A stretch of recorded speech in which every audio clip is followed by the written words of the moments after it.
barmağa üzük taxmağın fəziləti və onun qaydaları haqqında. Bu haqda nəql olunmuş hədis və rəvayətlərdə üzüyün sağ ələ taxılması tövsiyə edilmişdir. Üzərində müqəddəs yazı, şəkil, daş olan üzüklər ayaq yoluna gedərkən barmaqdan çıxarılmalıdır. Həzrəti Peyğəmbər Əli əleyhissalama etdiyi tövsiyələrinin birində buyurur: bizə iman gətirmiş həqiqi müsəlmanlar üzüklərini sağ əllərinə taxarlar. Mikail və Cəbrail da bu sünnətə əməl edərlər. Bu işi sənə də tövsiyə edirəm. Üzük qaşlarının ən fəzilətlisi isə qırmızı əqiqdir. Kişilərə qızıl haram olduğu üçün onlar gümüş üzüklərdən istifadə etməlidirlər. Adi dəmir, polad və bürüncdən düzəldilmiş üzüklərdən istər kişi, istərsə də qadın istifadə etmək məkruhdur. Peyğəmbər salavatullahın barmağına taxdığı üzük gümüşdən idi. Üzüyün üzərində bu sözlər yazılmışdı: Muhammedun Rasulullah. Həzrət Əli adətən 4 üzük taxardı. Bəla və düşmənlərindən qorunmaq üçün əqiq, bəzək üçün yaqut, qüvvət üçün Çin əqiqi, köməkli üçün isə firuzə qaşlı üzüklər taxardı. İmam Sadiq əleyhissalamdan nəql olunmuş hədisdə deyilir: barmaqlarına əqiq üzük taxan əməli salih möminlər hər zaman xoşa gəlməz hadisələrdən və qəm-qüssədən uzaq olarlar. Rəvayətlərdən birində deyilir: cənnətdə qırmızı, sarı və ağ rəngli əqiqdən 3 dağ vardır və onların hər birinin üzərində 3 ev vardır. Bu evlərdən biri Həzrəti Peyğəmbər, biri Həzrəti Fatimənin, o biri isə İmam Əlinindir. Evlərin altından buz kimi soyuq və süd kimi ağ çaylar axır. Bu çaylardan yalnız Peyğəmbər, onun övladları və onların davamçıları içər. Allah Taala əqiq üzük taxılmış əlləri daha çox sevər və dualarını müstəcəb edər.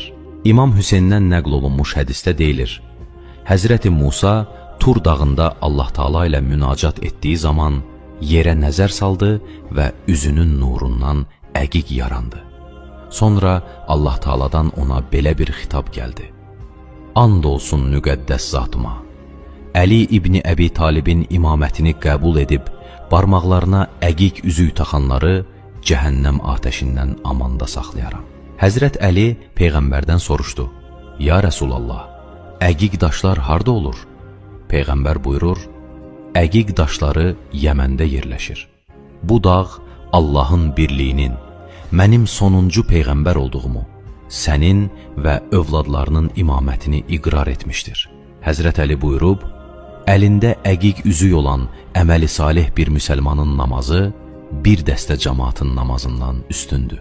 İmam Razadan nəql olunmuş hədisdə deyilir: kədərləndiyiniz və pərişan olduğunuz zaman əlinizə yaqut qaşlı üzük taxın.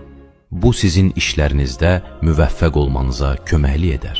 İmam Sadiqdən nəql olunmuş hədisdə deyilir: firuzə qaşlı üzük taxan şəxsin ruzisi bol, gəliri isə bərəkətli olar. Həsən İbni Əli Mehrandan nəql olunmuş rəvayətdə deyilir: bir gün İmam Musanın barmağında firuzə qaşlı üzük gördüm. Üzüyün qaşında Allah malikdir, sahibdir sözləri yazılmışdır.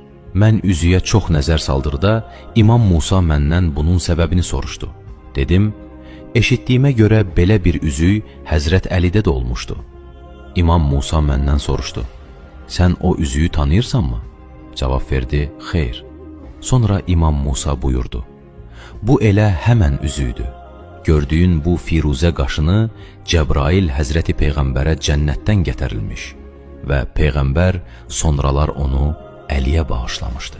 Əli əleyhissalamdan nəql olunmuş hədisdə deyilir: bir gün Həzrəti Peyğəmbər barmağındakı Yəmən cəzəyini çıxarıb mənə verdi və sonra buyurdu: al bunu və sağ əlinə tax. Bununla qılınan namaz Allaha təsbih edər.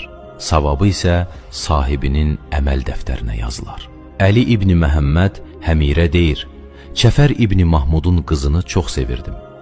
Onunla evləndikdən sonra bir neçə müddət övladımız olmadı. İmam Əliyə Nəqinin yanına gedib bizə bir məsləhət verməsini istədim. İmam gülümsəyərək dedi: firuzə qaşlı bir üzük al və üzərinə bu ayəni yazdır.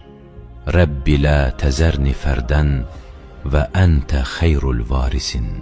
Belə də etdim və 1 il keçdikdən sonra o qadından bir oğlum oldu. İmam Sadiq əleyhissalam sahabələrinin barmağında firuzə üzüyü görüb buyurdu: Ya məfsəl, bil ki, barmağındakı bu qaş gözün görmə qabiliyyətini artırır, ürəyə qüvvət verir və insanda gözəl əhval-ruhiyyə yaradır. Müsbət xüsusiyyətləri olan daşlardan biri də Çin hədidir. Bu qaşdan düzəldilmiş üzüklərdən adətən təhlükə ilə üzləşmə ehtimalı olduğu halda istifadə olunur. Nəcəf dürrü haqqında nəql olunmuş hədisdə deyilir: Bu daş Nəcəf mədənlərindən ixrac olunur. Onun qiyməti ucuz, fəziləti isə çoxdur. Nəcəf dürünü